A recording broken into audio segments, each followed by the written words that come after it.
আমাদের আব্বা ইব্রাহিম আলাইহিস সালাম মিল্লাতা আবিকুম ইব্রাহিম হুয়া সাম্মাকুমুল মুসলিমিন, মুসলমানদের আব্বা ইব্রাহিম আলাইহিস সালাতু ওয়াস সালাম স্বপ্ন দেখে মিনা বাজারে ছেলেকে নিয়ে বলছে, আব্বা ইন্নী আরা ফিল মানাম, আমি স্বপ্ন দেখেছি আযবাহুকা, তোমাকে জবাই করছি। কি করছি? কাজে আমার ছেলে আমার বৎস, আল্লাহ পাক নবীদেরকে যে স্বপ্ন দেখান এটা ওহী। কাজে আল্লাহ পাক চাচ্ছেন আল্লাহর খুশির জন্য আমি যেন তোমাকে জবাই করি। ও আমার বৎস, তোমার অভিমত কি? তোমার মন্তব্য কি? তুমি কি বলতে চাও? আমি তো তোমাকে জবাই করার জন্য নিয়ে আসছি। যোগ্য বাবার যোগ্য ছেলে বলে, ক্বালা ইয়া আবাতি ফাআল মা তুমার। আল্লাহু আকবার বলেন।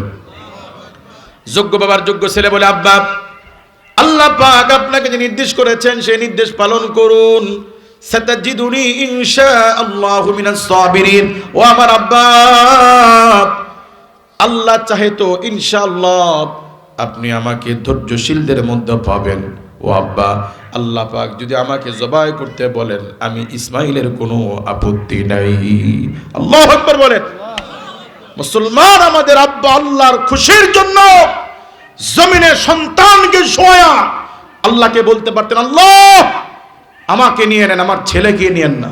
আল্লাহ আমাকে জবাই করেন, আল্লাহ আমাকে নেন, আমার ছেলেকে নিয়েন না।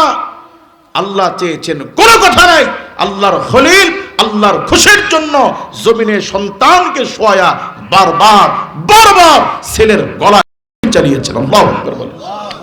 মুসলমান আপনাদের আব্বা যদি আল্লাহর সন্তুষ্টির জন্য ছেলেকে জমিনে শোয়া ছেলেকে জমিনের লক্ষ্যে গলায় ছুরি চালাইতে পারে, বাপ হিসাবে আব্বার সন্তান হিসেবে ইব্রাহিম আলাইহিস সালামের আদর্শের অনুসারী হিসেবে বাবার সন্তান হিসেবে বাবার আদর্শ অনুযায়ী আমরা কি আমাদের ছেলে মেয়েদের জন্য জবাই নয় আল্লাহর জন্য ছেলে মেয়েদেরকে একটু শাসন করতে পারবো না? ইনশাআল্লাহ।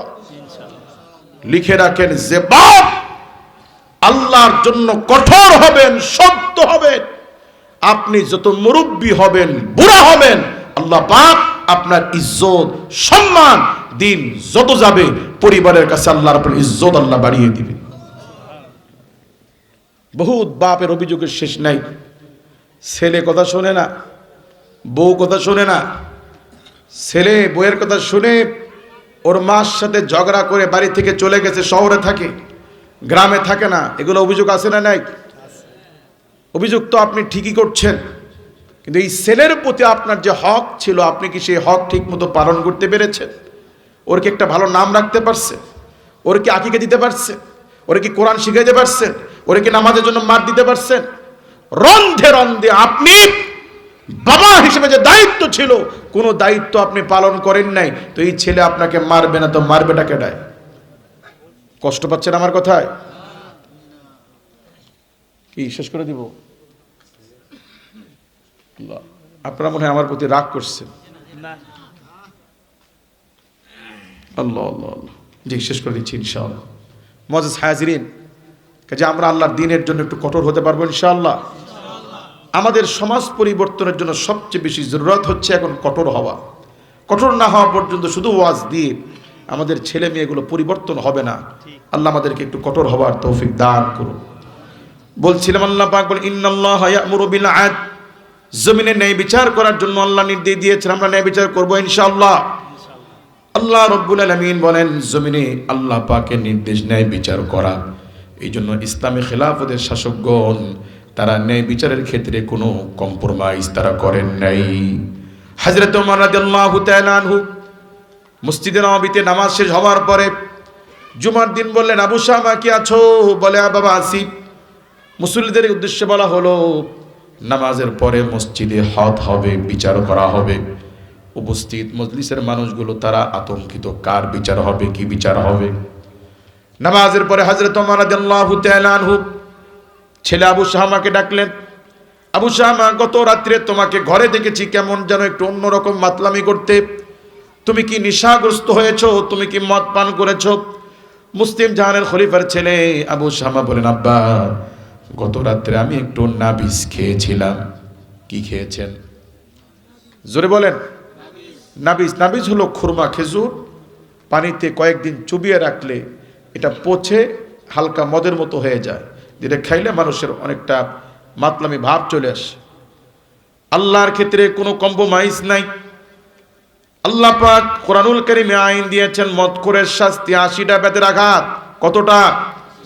আমরা আইন করেছি না যদি নির্দিষ্ট মরের বারের মধ্যে খায় কোনো অসুবিধা নাই, আছে না নাই?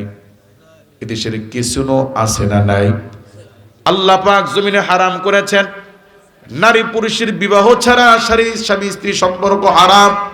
আমরা বলেছি না যদি সরকার কর্তৃক পতিতালয়ের যদি লাইসেন্স থাকে তাহলে কোনো অসুবিধা নাই।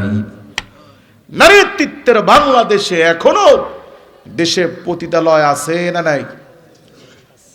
আমাদের লজ্জায় মরে যাওয়া উচিত যে মার জাতি জীবন জীবিকার তাগিদে খাবারের জন্য পড়ার জন্য মায়েরা তারা দেহ ব্যবসা করছে, অথচ এই রাষ্ট্রের নারীরা তখনও ক্ষমতায়। কথা বলেন, এদের যদি লক্ষ লক্ষ ফ্রিডম ফাইটার মুক্তিযোদ্ধার দায়িত্ব নিতে পারে, এদের যদি হাজারো বিধবা নারীর দায়িত্ব নিতে পারে, এদের যদি 10 লক্ষ রোহিঙ্গার খাবারের দায়িত্ব নিতে পারে, এদেশ কি কয়েক হাজার পতিতালয় নারীদের দায়িত্ব নিতে পারে না?